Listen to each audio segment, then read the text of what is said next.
Thank you so much, Provost Dean. Good afternoon, everyone. As co-chair of the Pan-Campus Water Theme, Water in Our World, I am just delighted that water has been chosen as a point of discussion today and honored to be sharing the stage with our three distinguished panelists. Water in Our World was inspired by the 2011 academic plan, and it's now in its second year of 3. It's a theme that's the first of its kind at Carolina and very distinctive as a multi-year endeavor. It's distinctive in its broad purpose and scope, and distinctive in its inclusive implementation approach across the entire university and beyond. I just want to give you an FYI, theme-related activities are announced and tracked on our website, watertheme.unc.edu, and in fact, during this past academic year, there were over 100 activities ranging from artistic exhibitions, performances, film screenings, special lectures, conferences and symposia, research projects, and the creation of academic courses. So take a look, because we have many posts and exciting things to come for this coming year. You're in for a treat this afternoon.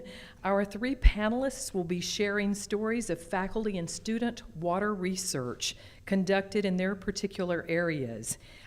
Research that is collaborative and groundbreaking, helping us change practices and policies in our state, our nation, and across the world. And there will be time for questions at the very end. We're going to go through with the three panelists' presentations, and then we'll leave room for questions at the end.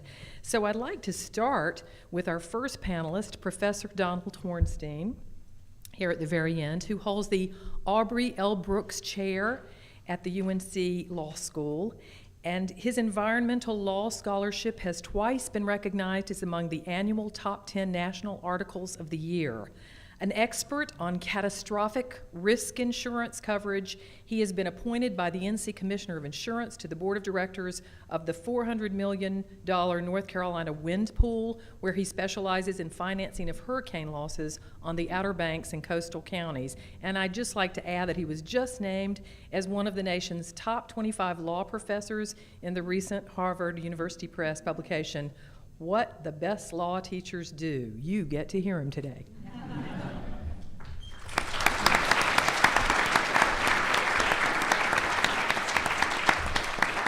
Well, thank you, Terry. The key to a good introduction, by the way, is low expectations, easily exceeded. I think it's good, before I kick off the water panel, that we all remember why we're here, and that this panel is embedded not just in the events of this week, and especially this weekend, but looking forward on the future of a research university, of great research universities, in the 21st century. What will make them great? What will keep them great? And one thing about water is that it is notoriously fluid. It crosses conceptual boundaries. It crosses physical boundaries. It crosses international boundaries, presenting some of the most intractable problems across public policy and science that exist. So it's not just that we picked a topic that happens to be in the news and outside in the weather. We picked a topic that is a hard topic, and a topic that a research university like ours is uniquely capable of addressing. I think part of the reason that I was picked for this committee is because the Water Committee is because I am one of those law professors that not only believes that legal education is in need of serious reform, but that part of that reform needs to embed legal education far more in the life of a university than just sequestered away in a law school. And to that extent, I hold joint appointments in our curriculum, our trans-university curriculum in environment and ecology, and I see its chair here, and in our Pan-University Institute for the Environment. And so I was happy because of that to be put on this panel.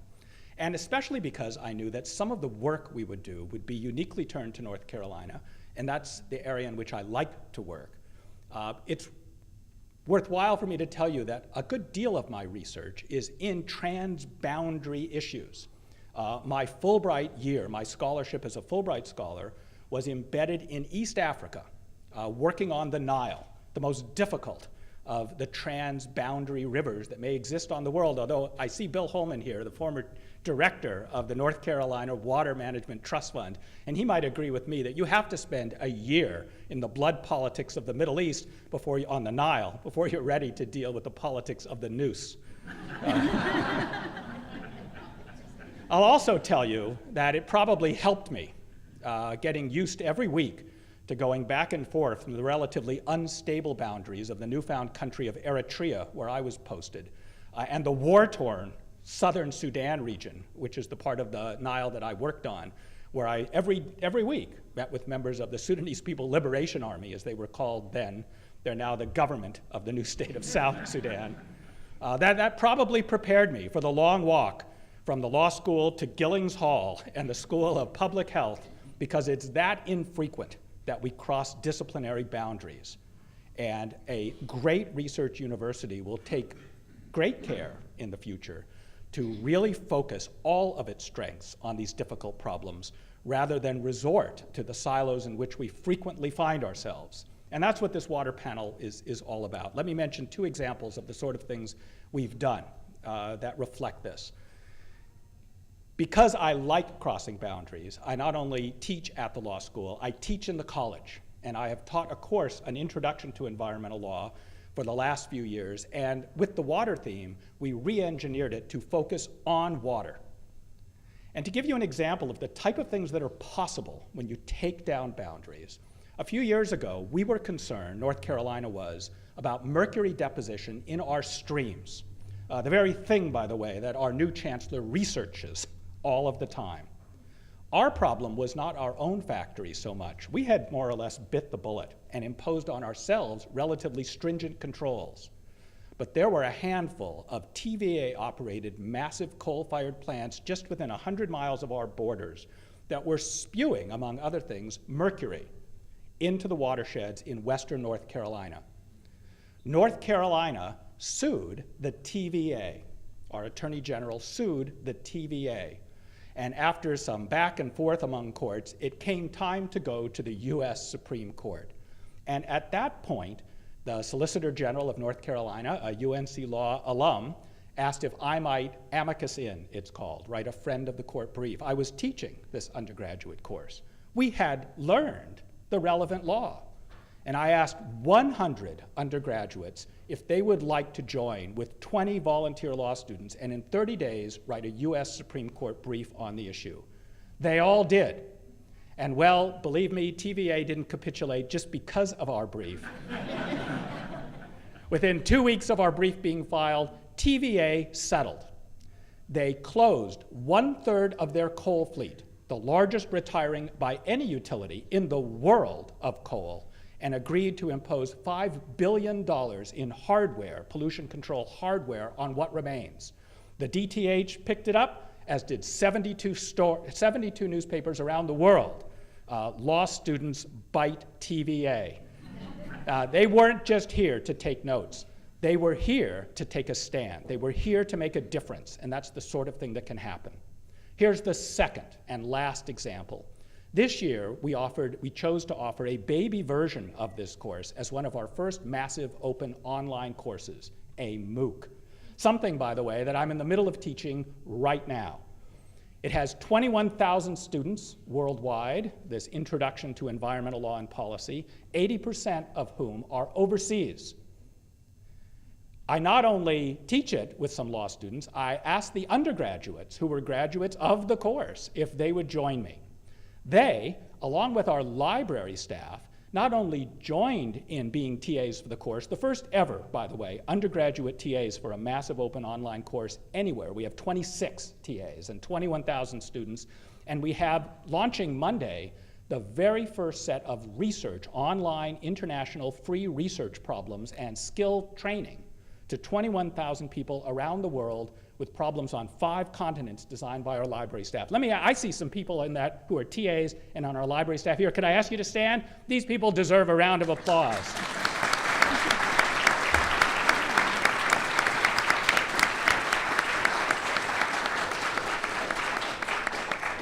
Our water group breaks down boundaries. That's what it's about.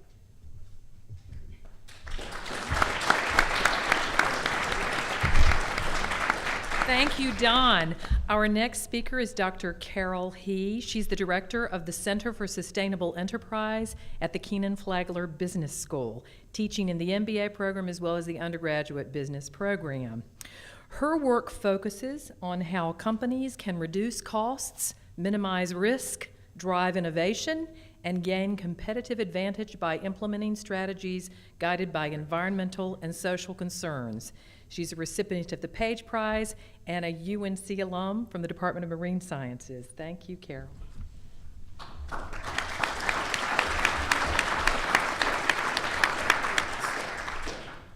Well, good afternoon. It's a pleasure to be here. Like Dawn, I think it's really important to span academic boundaries. So my PhD was in biogeochemistry, and now I teach at the business school, where I teach not only some of the brightest MBAs and undergrads on campus. I welcome and encourage students with minors and majors in environmental studies and environmental science to come take my class as well. At the Center for Sustainable Enterprise, we focus on how one can do well by doing good. And this is one of the many exceptional things about the Keenan Flagler Business School. The operating premise of our center is a challenge to the conventional wisdom that business can and should continue as exist. Every day, we challenge myopic focus on short-term profits at any cost. And instead, we endeavor to promote innovation that generates positive financial returns while safeguarding the natural environment and improving people's lives. As part of a public university, Carolina's Business School has long recognized its obligations to the community of Chapel Hill, our state, nation, and even the world. Consequently, 15 years ago, we were one of the first business schools to focus on sustainability. And since then, we have achieved recognition for our global leadership in this area. Last year, the London Financial Times rated Keenan Flagler as number 3 for teaching corporate social responsibility and ethics. Bloomberg Business Week ranked us number 7 for integrating sustainability into education at the MBA level. And just earlier this week, the Princeton Review ranked us number 7 for best MBA program in the country. I'm also really proud to say that in the graduating class of 2013, fully 1/3 of our MBA students graduated with a concentration in sustainability. These numbers, besides being impressive, are really important because they reflect the business school's commitment to harnessing the power of business to contribute to solving the immense challenges that face humanity today, chief among which, of course, are climate change and water issues. So from the perspective of the business school, Carolina's pan-campus multi-year focus on water has had several positive outcomes, and I'd like to share with you 3 of these. First, internally, multiple courses have increased their focus on water issues. MBA and undergraduate students now learn how to calculate the water footprint of companies' products and services. They're taught frameworks for how to evaluate companies' exposure to water-related risks and study strategies that leading companies have adopted to reduce their water impacts. The water theme has also influenced our public engagement efforts. For example, last year's Global Sustainability Symposium focused on the intertwined issues of water and energy. This symposium resulted from a partnership between our Center for Sustainable Enterprise, Keenan Flagler's Global Business Center, and UNC's Center for European Studies, Center for Eastern European and Slavic Studies, the Asian Studies Center, and the Institute for the Environment. And it's this pan-campus effort, as Dawn indicated, is critical for addressing problems that are so expansive as water issues. This focus on water has also provided the business school with opportunities like this to highlight the deep commitment to sustainability issues that are present at Carolina's Business School. And I think this is a great contrast to the claim that some make that corporations are solely a negative force in society. When properly harnessed, business can be a force for positive change. Finally, through our programs that support student entrepreneurs, such as Launch the Venture and the Carolina Challenge, Keena Flagler has helped student leaders create social startups that address important water issues, like the lack of access to sanitation. So Liz Morris was a student in my class, and she has subsequently achieved a patent for her waterless toilet, and now has a company that aims to save the world one toilet at a time. So I believe this example highlights that the important role that a university like ours can play in contributing to a better world.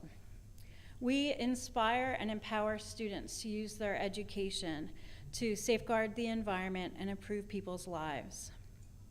Looking to the future, it's the capacity for entrepreneurship and cross-disciplinary, cross-industry, and really cross-sector collaboration that is going to drive the innovation that's needed to solve the world's pressing problems.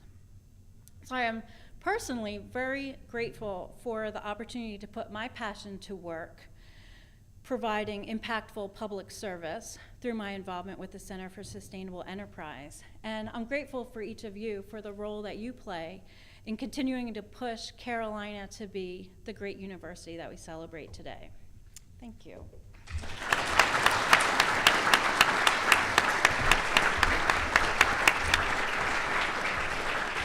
Thank you so much, Carol. And our last panelist speaking today is Dr. Jamie Bartram. He's the Don and Jennifer Holsworth Distinguished Professor in our School of Public Health and Director of Carolina's Water Institute.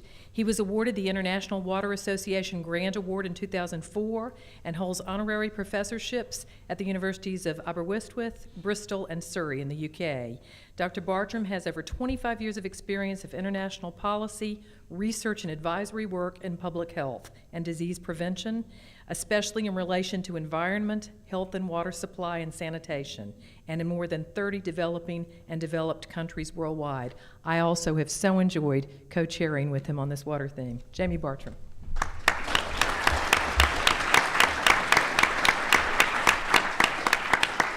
Good afternoon. Thank you, Terry. I have to say she just did a great job of pronouncing Aberystwyth. Yeah? I think it's 5 years ago this weekend that my wife and I were deciding whether to move to UNC. Now, in present company, I have to say it's hard to believe we hesitated. But I set out to learn something more about this university. And I learned three things by talking to people who knew about its research. I learned that its research is world leading. And I heard that from researchers, but researchers are like that, yeah? But I also heard it when I spoke to policymakers and to planners, people who UNC had influenced. So secondly, I learned that UNC's research was grounded in the real world. It was making a difference. It was influencing people. And thirdly, I learned that Carolina is a place where people work together, including on their research. That matters not only because it's nice, and it is nice, but for reasons I'd like to come back to in a moment. UNC's research is about discovery, it's about insight, it's about influence, but it's also about the researchers themselves, especially when they're our students. And I'd like to give three examples of things that I've seen and I've been involved with since I've been here. First, across the US, we like to believe that our water is safe. I do, at least.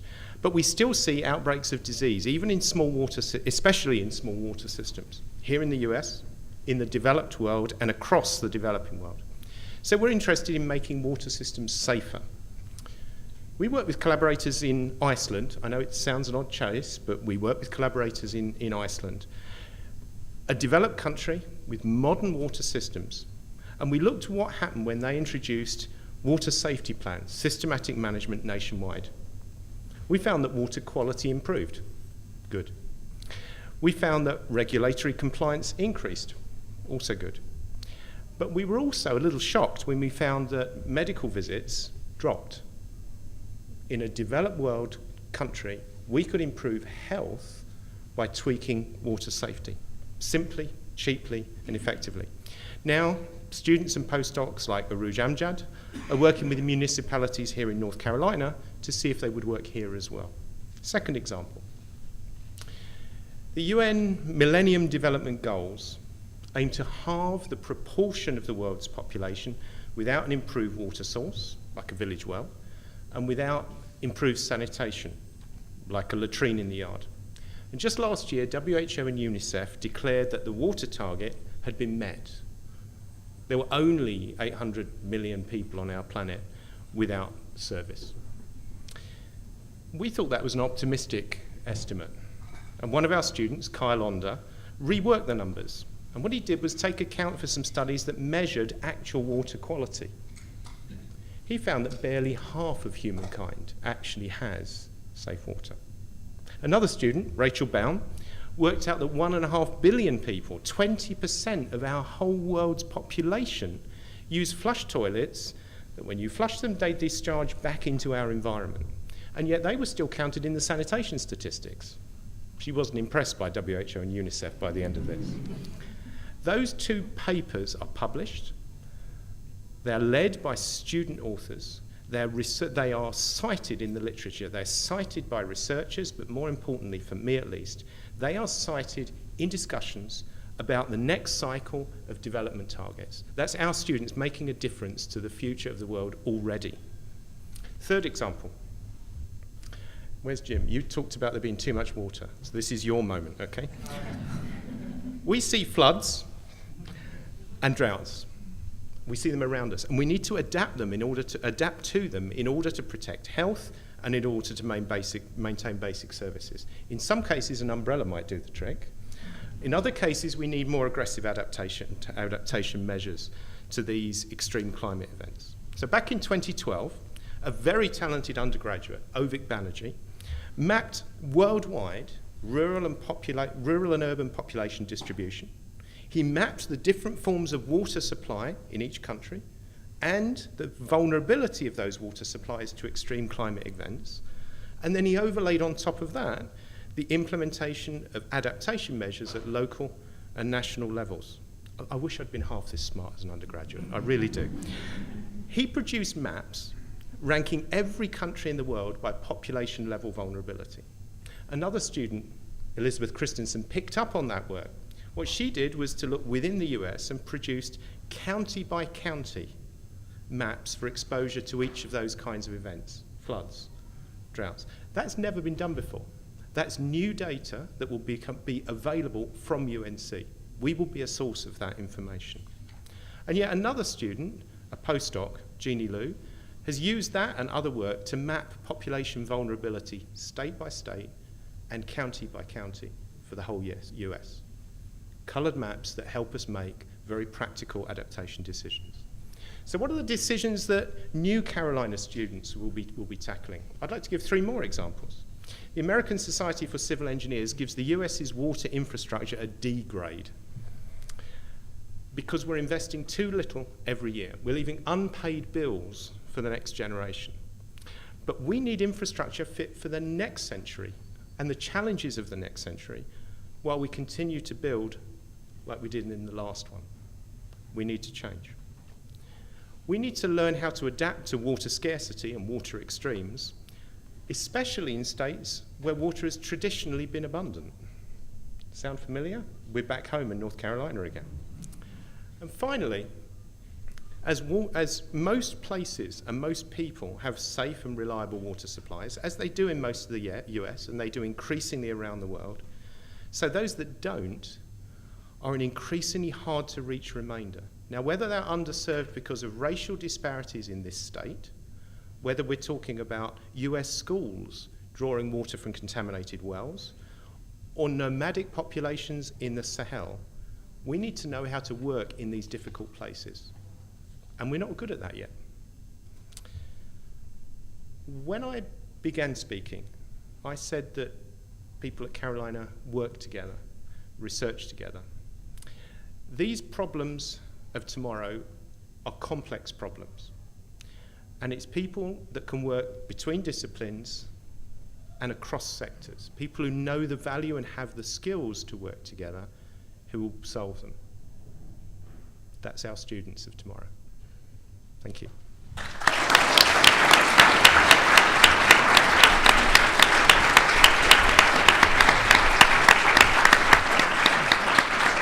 So, outstanding faculty, and as you're hearing more, we have outstanding students as well. And I know we want to get to question and answer, but I do want you to hear from another undergraduate student. As a part of this water theme, we have had exceptional leadership from our students. And so Kyle Villeman, who is the executive director of the A Drink for Tomorrow, will give you a little information about that organization. So I'm a junior here at Carolina. My name is Kyle Villeman, and I lead A Drink for Tomorrow. And I have just 60 seconds to give you a little brief rundown about how the water theme has impacted students here in Seattle. And so I've led ADFP both before and during the water theme. And there's been a really profound change in the level of student interest before and during. And it's really been a catalyst for pushing us to approach the issue in a different way. There's a typical model of student organizations where you do task A, task B, and then send the money to organization C. And the water theme really pushed us to go beyond that. Two examples. So just yesterday, we hosted our first water awareness games. We partnered with UNC Athletics and the Women's Soccer team. And we put on a game with halftime activities, with pregame activities to bring awareness to water and scarcity of water. Next semester, we're going to be working with a couple of organizations to host a classical and jazz concert with each piece revolving around the theme of water. So there's these different ways of looking at it that we really we didn't do before, and we're doing it now. And I credit a lot of that to the water theme. So as a student, I'm very glad that this team exists and is ascending into that. Thank you, Kyle. Okay, I'm getting the word that we have time for just a few questions for our panelists or students. Anyone? Yes? I'm just going to throw the elephant out the room. What kind of research is going to be done on the fracking issue that's near and dear to a lot of our hearts here in North Carolina as it rears its head here? Everybody hear the question about fracking? Yeah. I'm happy to take that. So there's, for one thing, we actually teach fracking and talk a lot about it in the MOOC that posts on Monday. I mean, we have a full day devoted to it where we talk about at least the current state of the law. I can tell you from a legal point of view, there's a lot of interinstitutional research about whether or not the states, which have the primary responsibility at this point for regulating it, are up to the task. The evidence to date is no, but the evidence is early and it's being tested. I can tell you that, of course, there's a huge amount of scientific research being done as to the various numerous ways that water and fracking intersect. Maybe, Jamie, you could talk about that. Briefly, in the School of Public Health, we link up with the Institute of Medicine, looking at where we are with the health risks associated with fracking. And most people's minds focus on the groundwater issue, with good reason. But these kinds of intensive activities have a lot of other health implications, principally workplace related. So these are very intensive work locations, and you get a lot of workplace-related hazards, and sexually transmitted disease hazards, because you bring a very large number of adult men into small towns, and the outcome is fairly predictable. And people don't talk about those other dimensions to big developmental changes like fracking. Now I'll add that at the business school, we have many MBA students who are interested in working in the energy industry. So I think it's a great thing that we really focus on responsible business practices and understanding problems from a systems view, not looking myopically at short-term profits. So we have an energy club that's really active and that I'm the faculty moderator for. Thank you. One more question. Time for one more. Yes, Jim Peacock. Not a question. I want to commend UNC for featuring publicly an issue like water. If I may give a comparison, I was in Peabody Museum at Harvard Sunday. There was an excellent exhibit on climate change in a dark corner, and one visitor, me. I think that's the way we'll wrap it up. Thank you, Jim. And thanks for being here.